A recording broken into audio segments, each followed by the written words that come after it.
This presentation will go over a recap of what you did in the beginner cohorts and then a section on consensus building and block formation. So when it comes to research, split your research into manageable sections. There are two main sections. The first is the issue.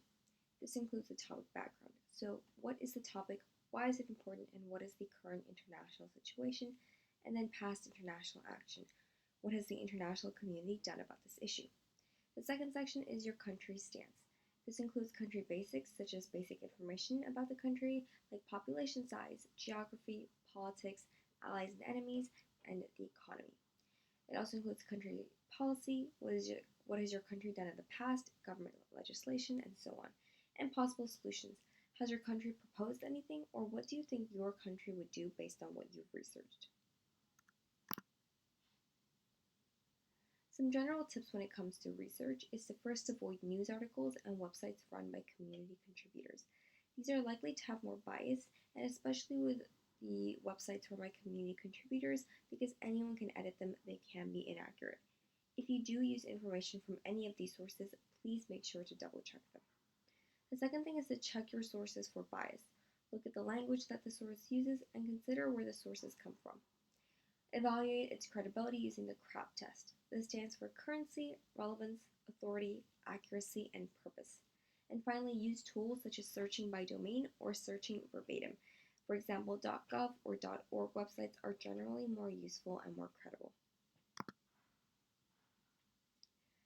Some credible and helpful websites include the CIA World Factbook, which includes general country information, Media Bias Chart, which shows how biased each news source is, the IMUNA Country Profile, which also includes general country information, BBC timelines and country profiles, and any other UN websites. This is particularly useful for the SDGs since they are from the United Nations.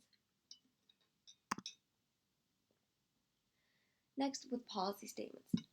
What you need is, first things first, the overview of the issue.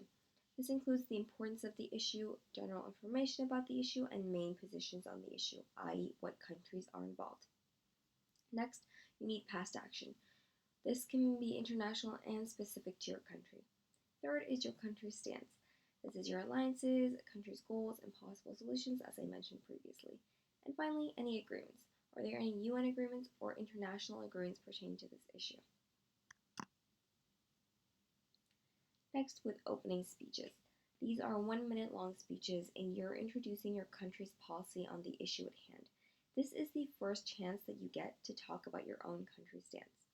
This includes a hook, which is usually an attention-grabbing start, such as a shocking statistic, humor, anecdote, etc. A point, which is more general information and your country's stance.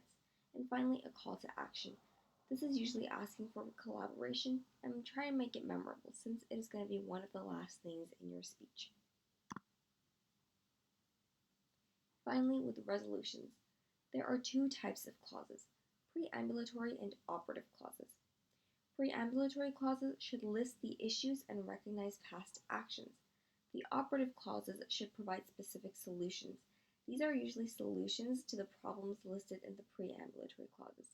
And please remember to format the document correctly, for example with punctuation. This can be crucial in helping your resolution pass.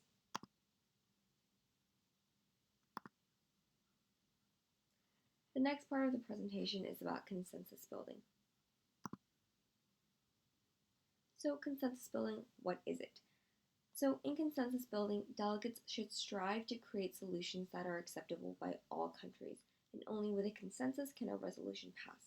A consensus here means a general agreement. Countries and blocs may have similar opinions, but different goals for their operative clauses. Not everyone will like all parts of a resolution, but all clauses should be acceptable to a large extent. And as a delegate, come up with several non-negotiable operative clause ideas. These are clauses that your country strongly believes should be included in your resolution and you won't budge on. With blocs, a bloc is a group of delegates who work together on amendments and also vote together. On Edmodo, you can reach out to delegates within your cohort. Look at the previous assignments they've posted to look at their country's stance. And then make a post on Edmodo describing your own country's ideas and viewpoints or respond to already existing posts asking to create blocks. Finally, with lobbying. In MEI conferences, this is usually the more informal section of debate. You're trying to convince other delegates that your resolution and your stance are the best. So there are two types of lobbying, within the block and between blocks. Now, within your own block, this is when you're debating your group's final resolution. You need to showcase your causes and prove that they are important and that they should be included in the resolution. With lobbying between blocks, your block is trying to convince other blocks that your resolution is important. You're trying to find a shared interest and looking at the way your resolution helps to promote it.